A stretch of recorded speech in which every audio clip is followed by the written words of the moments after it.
Hello everyone and welcome to this episode, the Learning Environment one of the Women Talking About Learning podcast. I'm Andrew Jacobs. As I've said before, the experience of listening to these sessions as they record is an amazing privilege. I have no clue what the speakers are going to cover, and when a topic is as broad as the learning environment, I'm always going to be delighted by how the guests take it and run with it, and this week is no exception.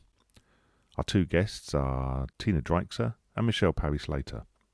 Tina is an agile learning professional and co-founder of Mevolute. With a background in the field of education science, she is rooted in the topic of human-centered innovation. Her new company supports larger companies on the way to holistic learning culture. Our second guest is Michelle Parry-Slater. Michelle is the author of the Learning and Development Handbook and an award-winning forward-thinking learning and development professional. Michelle's focus is on how to do better workplace learning and wants us to stop sticking plaster learning solutions. Michelle thinks we should dig into systemic and cultural issues which will enable L&D solutions to gain better traction and enable success. I agree with Michelle completely, and I'm proud and grateful to call her a friend. This is Women Talking About Learning. This is Tina and Michelle talking about learning environment. So, hi Michelle, how are you doing today? Hi, Tina. It's lovely to be chatting to you and learn a little bit more about your thoughts and you, as we've never met. I'm doing very well. How about yourself? Thank you. I'm pretty excited as well. I'm pretty curious about your experience and your thoughts on the learning environment. And I'm doing fine. We're just getting spring in Berlin in Germany, and I'm so excited about all the sunshine we had the last days.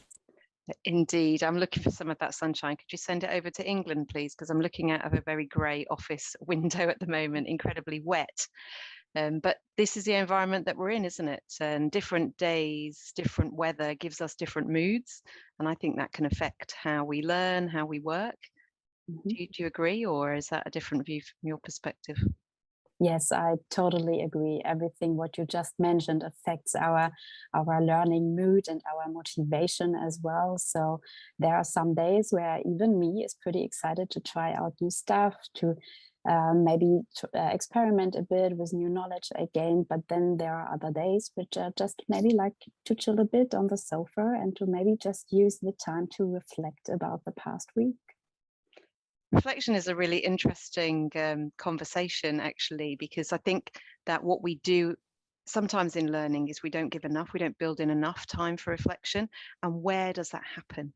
So on a grey, miserable day in England, trying to think about your successes and how you can build on those, for example, is quite difficult from inside of an office. But actually on a sunny day, going for a walk and having that reflection, I think you'd come out with a different outcome. And for me, the learning environment really is, where do we do this different work and how that impacts on our mood, our attitude, our actual intake of knowledge and the application of that knowledge as well.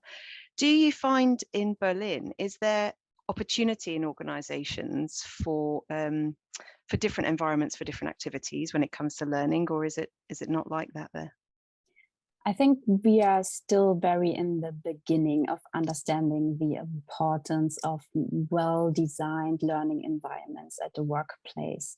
So we tend to be more busy. So because when we are busy, we look good and we get a lot of stuff done, but busyness is not all about the learning and the reflection you already mentioned.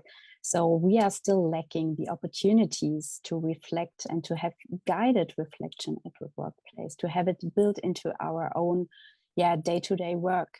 That is still missing a lot. And how is it with your clients? So a lot of my clients come to me because we are working around things being different. But I think they're not necessarily the norm when it comes to businesses in the UK, where learning takes place. Obviously it used to be in a classroom, but now it's either e-learning or a live online setting.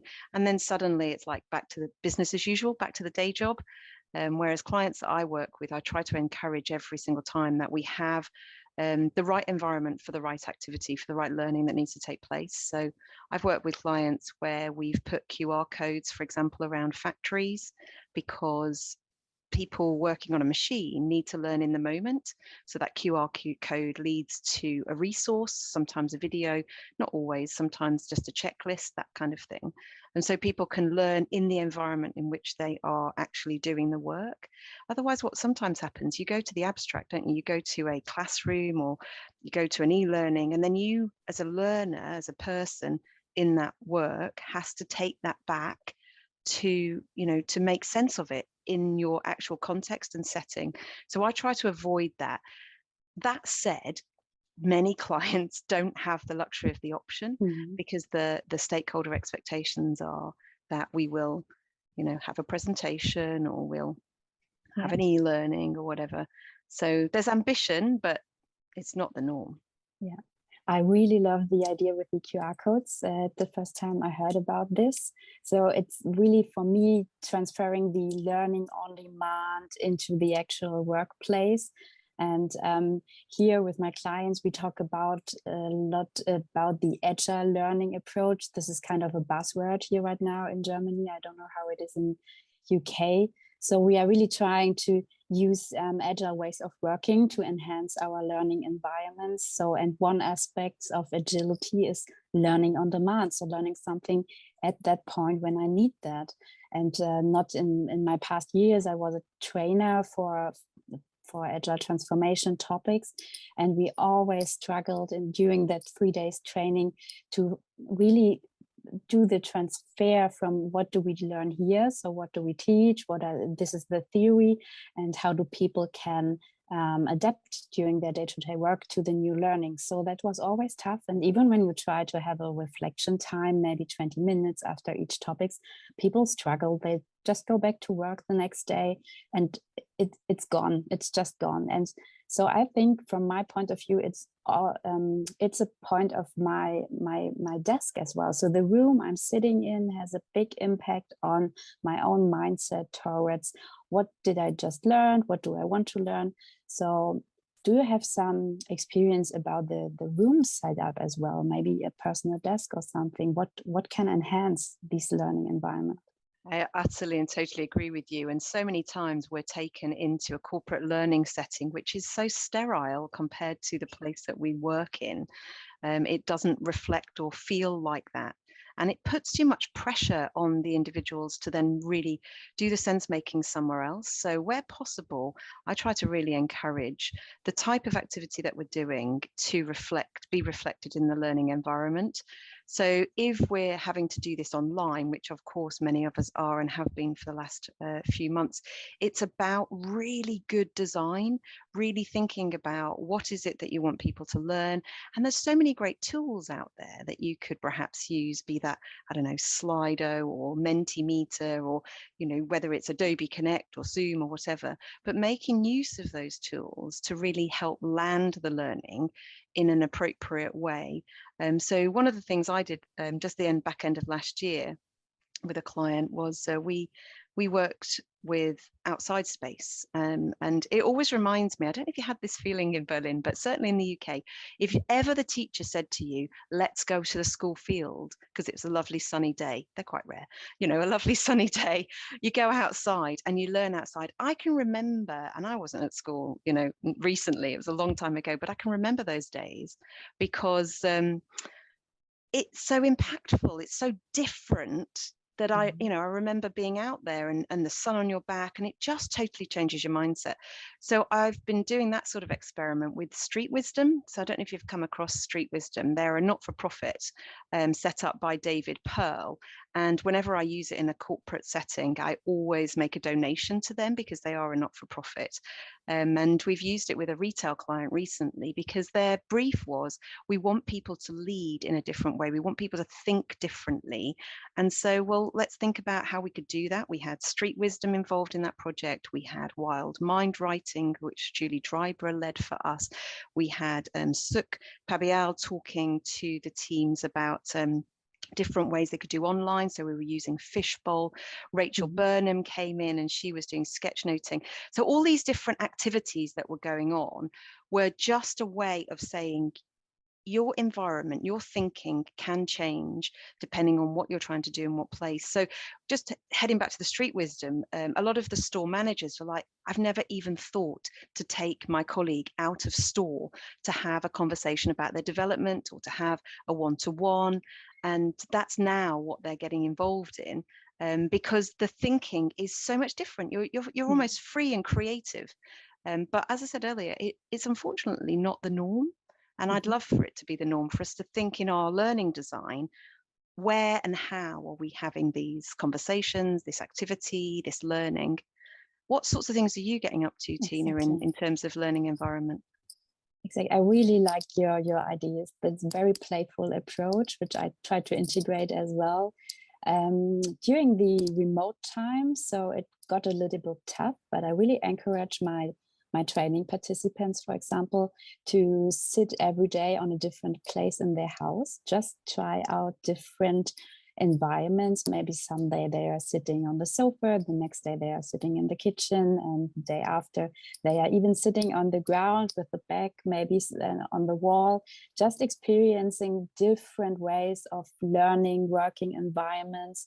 And I really try to integrate some walk and talk, so where we just switch off the cameras and it's just audio all the time. This is changing your ability to focus in a different way. I really like it. And yeah, so I think experimenting with stuff which is surrounding me can help to come into a good learner mindset. One day I ask my clients to bring something what inspires them. Just put it on the table and have it there with you, but change it. Every week there is a different thing on your table which gives you new inspiration, which helps you to motivate yourself. And then people have conversations about the stuff they are bringing to their table, which is quite a nice conversation starter as well. And yeah, you mentioned a lot of people you involving during that activities. So what do you think, how important is collaboration for good learning environments? I think it's really important. So many rich things. I just want to pick up on what you said. I love the idea of bringing an object or sharing objects. I've done that before in terms of icebreakers and things like that, but actually having something on your desk. And it's curious about what you surround yourself with, especially as we're now working from home a lot of the time. Where do we get that balance? I have a bunch of postcards that I've collected up over the years, which give me a little bit of kind of inspiration, and I just change them periodically to just, you know, kind of, oh, that's an interesting thought, and they say a little bit, they're sort of affirming, if you like, postcards. So that's a really good idea. Thanks for sharing that one. But to go back to the collaboration question, I think there's two parts to it. One is the people that you collaborate with, and what they bring to the space, and I'm involved in L&D Co-work, which is a small voluntary co-work enterprise in the UK. And we try to get space, physical space, and we've been doing it online during the pandemic, but we're going back to face-to-face thanks to our volunteer host, Neil Gavin. And he's bringing people together again. The idea behind that is you work in learning and development or people profession, OD, HR, just sharing space together, holding space with and for each other is really important. So the people are key and crucial, but also the physical space itself. Does it inspire? Does it change the mood? You know, we started this conversation thinking about the weather, but I think also thinking about the physical space, and so many organizations that are involved in learning, I don't think we put enough effort into the physical space we put people in, or the online space that we put people in. Is it welcoming?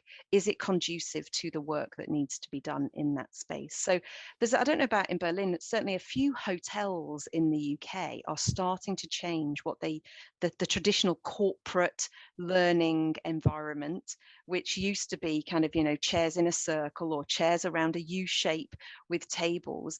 And we've got a bit more sort of breakout areas, and we've got a bit more, you know, interesting colors and paintings and things like that on the wall, because staring at a painting, for example, helps your mind to just rest and be inspired, and therefore you end up with a better outcome.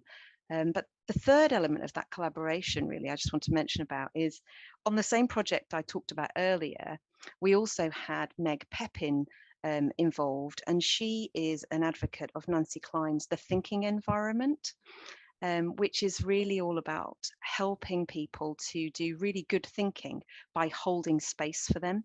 So it's almost like a twofold thing. There's a physical activity that's going on, and it almost does it matter where it is? Sometimes I think you get better thinking in different locations. So you've got the physical activity, but also where is that physically happening?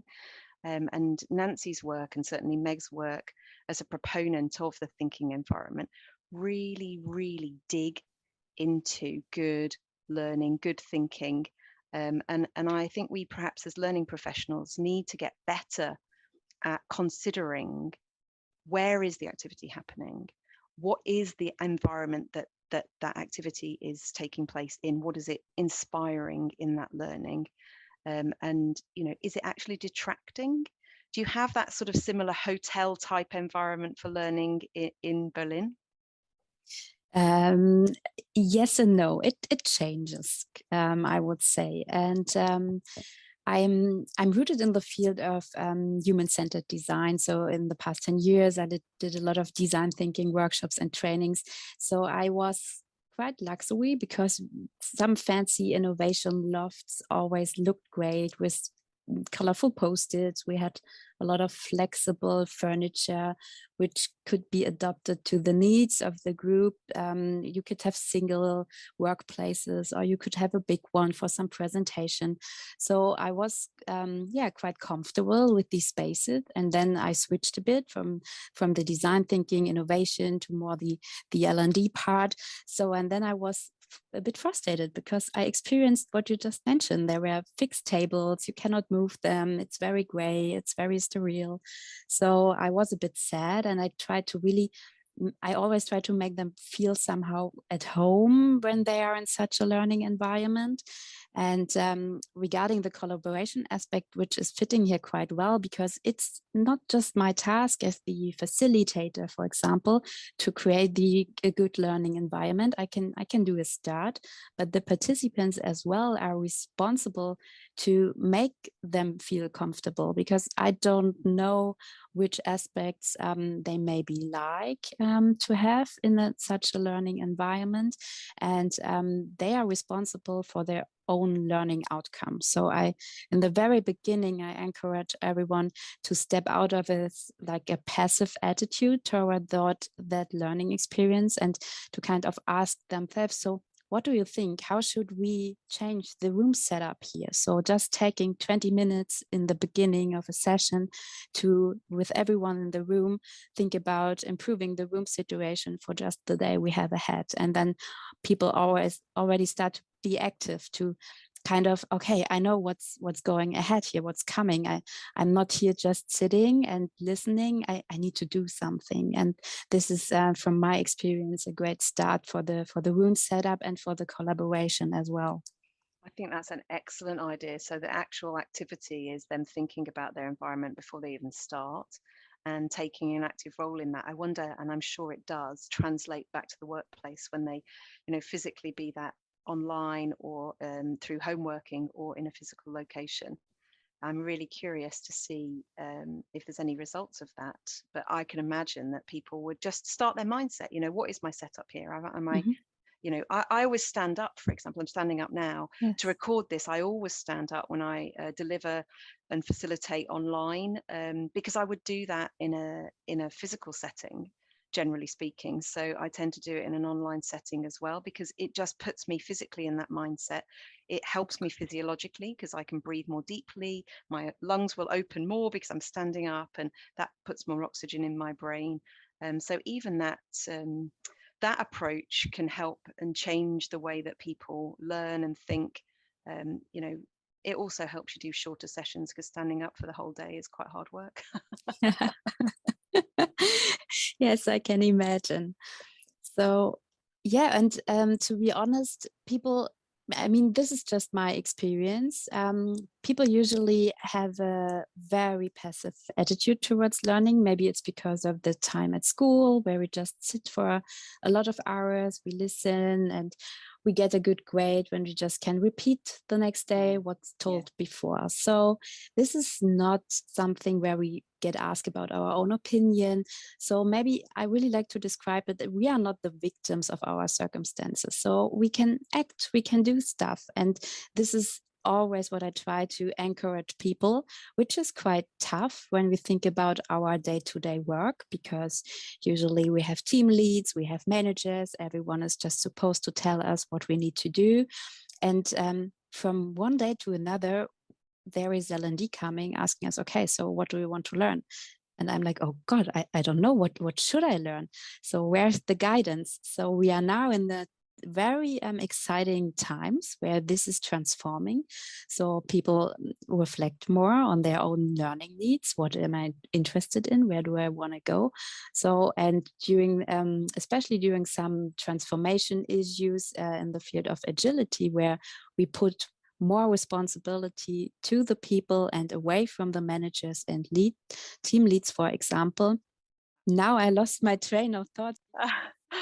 Well, your train of thought was excellent. I'm standing here nodding my head because I think you're absolutely correct. What always baffles me, and has done for the entire of my career in learning and development, is why do people come to work and expect their career development, their personal development, to be owned by their organization? Why do they not grab it with two hands? In every other aspect of our lives, we control our learning, we control our environment, we choose where we live, we choose when we go on holiday and where we go on holiday. We choose a lot of aspects of our lives, but we come to work and learning is done unto us. And then we complain about it because it's not being done in a way that suits us, or we choose. I'm like, just own your own development, people. And this conversation reminds me that they need to also own their own learning environment as well. Of course, let's be realistic. It isn't always everyone's choice. It isn't, for the compliance learning that we have to do, or the 5-day program that maybe if you're an accountant, for example, and you have to do your exams and that sort of thing. How much choice can we give our learners around their learning environment? But I think your way is a really nice way, where you invite people, here's the tables and chairs, what can we do with these to make it better for you? I think it plays into a lot of what we've been thinking about more recently, and probably should have been thinking about for a long time, which is accessibility. The access to learning in a way that suits everybody and includes everybody is a really important angle when we talk about this environment piece. I'll never forget one of my very early engagements as a freelancer. I was brought in to help land a learning management system. It was a new type of learning management system, sort of a learning experience platform, I guess you'd call it these days, but that terminology hadn't quite landed at the time. And it was in a retailer, and they said that we're really excited about this because this will help us to really communicate with our teams and get the messages out there and then get them quickly to the customers. But what nobody had actually realized is that this was a system that ran on a web-based browser type approach, and they had DOS-based till systems that they were going to use it on. So there's something in the hardware environment that we need to also consider. So when I think about people owning their own development, if you are going to push through, for example, a learning experience platform that people can use on their mobile phones, are you giving them a work mobile phone? Are you paying for their data downloads? Or are you then expecting them to be able to do that themselves?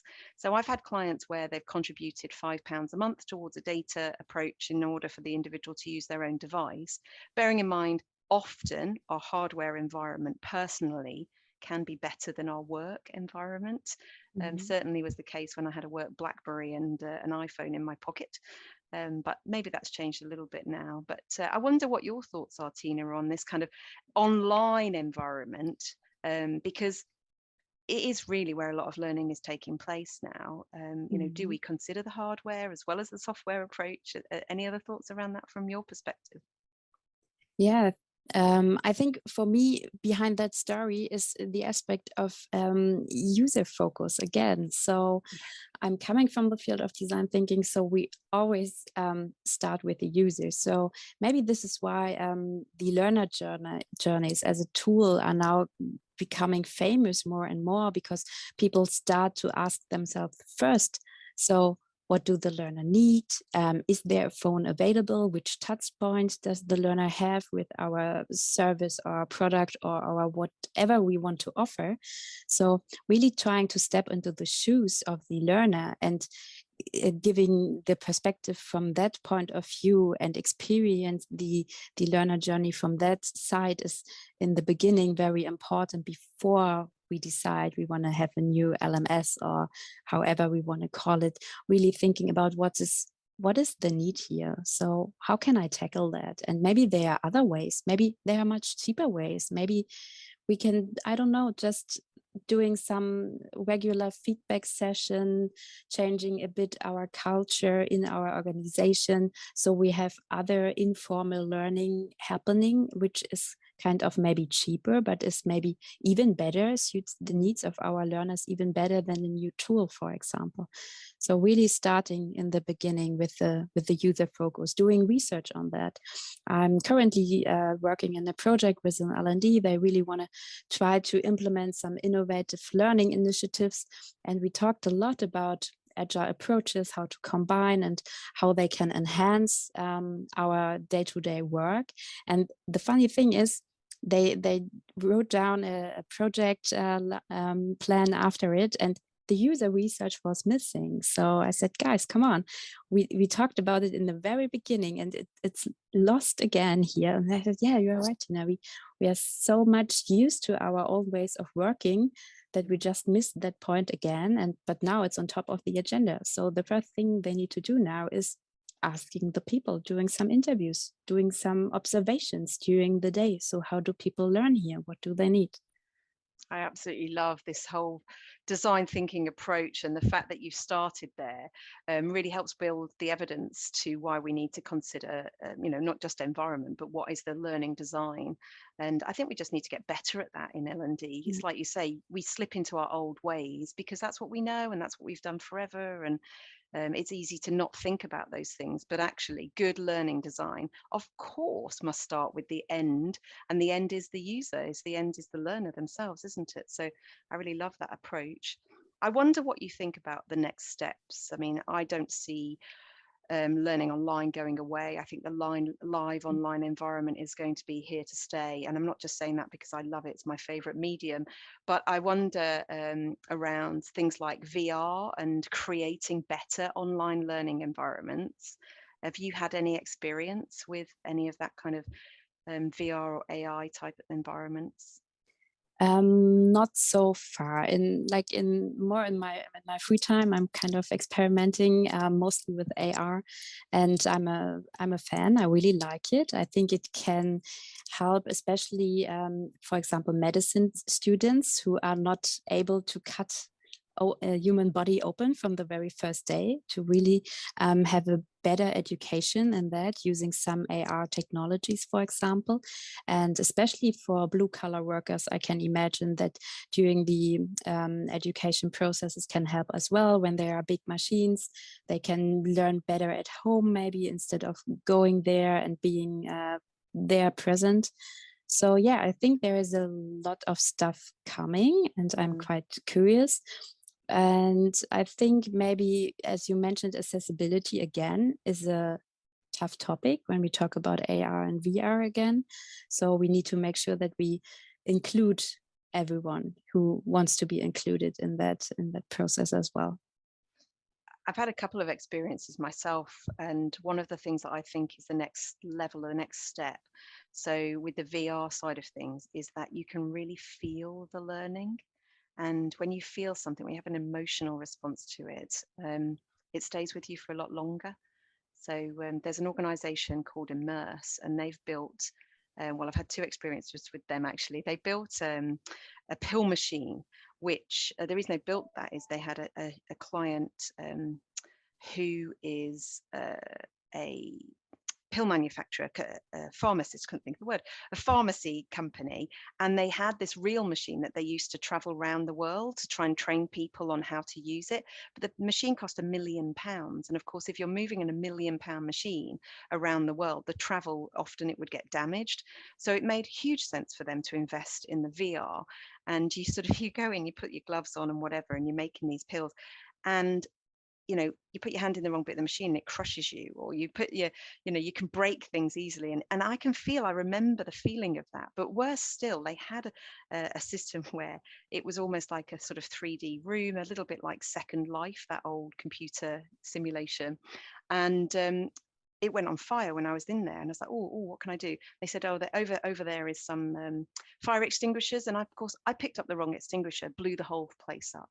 And I still hold guilt that I've blown up this fake environment, but it's because you feel it. And then if you feel it, if you have an emotional response to it, it sticks with you, and you can really learn it. So I think that there's a potential good future for learning environments which are in the artificial world. However, it doesn't seem to have moved on much. We don't seem to have had, a sort of, you'd think that the pandemic would have been a good time to start thinking about how can you create these, but I'm not seeing a lot come through around that kind of thing. And I wonder if that is the next steps, or maybe is it just still too expensive? I mean, I don't know the answers to that, but it certainly sort of scratches an itch of curiosity in me in how can we make our digital learning environments really, really effective, as well as our physical learning environments. And I think all the things we've been talking about remain, whether it's physical or virtual. Any final thoughts then? We've got to wrap up soon, but I've really enjoyed our conversation. Yeah, me too. And I really like your thoughts about the AR, and I think the Microsoft Teams extension. So with the Learning Suite, I'm looking forward to this a lot. So maybe there is coming soon more. And on the other hand, I experience a lot of clients who are just saying, we are so tired of all the digital stuff. We just want to meet, just be in one room all together. So there will be both in the future, I'm pretty sure. And just to add another, for me, exciting opportunity in the area of digital improvement for learning is everything what's surrounded about the blockchain technology. Because I think from a certificate point of view, there will be interesting solutions regarding the visibility of learning path, maybe the credibility of badges. So this is one development I'm looking forward to a lot. Yeah, I see. And I do think you're right. People do want to meet. We want to have that connection. I mean, I think this is wonderful. You're sitting in an entirely different country. We would never have met had it not been for this podcast.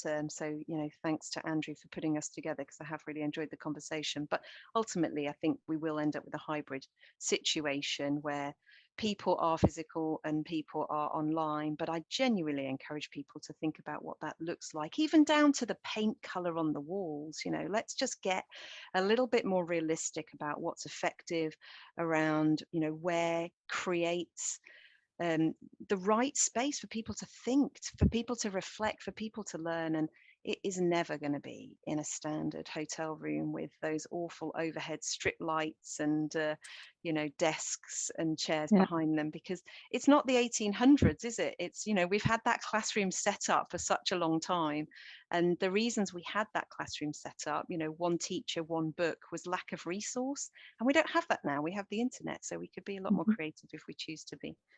Exactly. That already sounds like a call to action in the end.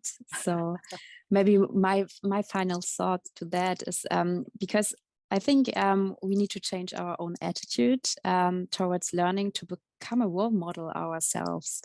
So I like to say learning is like breathing. It's a life-sustaining activity, and it happens all the time, but we are just mostly not aware of it. So we really need to carve out some reflection time every day to realize all the little things we learned during our fully packed days. And there are a lot of useful digital helping apps out there to support that process as well. So just visit the App Store maybe after that podcast and have a look at which reflection tool you like to use in the next days to think about your perfect learning environment. Perfect. That's a great call to action. I'm going to go for a dog walk, which is where I do my reflective practice. So yeah, I'm going to enjoy a bit of the rain, and even that, it just changes your mood. It makes you think differently. So that's what I'm going to do after we record this. But I've really enjoyed our conversation. Thanks so much for sharing your thoughts. Let's keep in touch. I'm curious to see, if we did this in a year from now, would things be different? Who knows? Thanks, Tina. Yes. Thank you so much, Michelle, from my side as well. I enjoyed it a lot. And yeah, have a good time with your dog. I'm pretty sure sooner or later we will hear each other again. Thanks. As always, I'm incredibly fortunate to be in the room when we record Women Talking About Learning. What was great this time, again, was the privilege of sitting in to listen to two people who didn't know each other before the recording, but created connections and shared thinking. Tina and Michelle are both on LinkedIn, and you'll find their contact details in the show notes, as well as links to their websites and books and so on. As always, links to the items referenced by the guests are also in the show notes. Our most sincere thanks to both Tina and Michelle for their contributions to another excellent episode. Please do like and subscribe to Women Talking About Learning on your podcast player. It really does make it easier for people to find us. Take care, and once again, we'll see you again soon.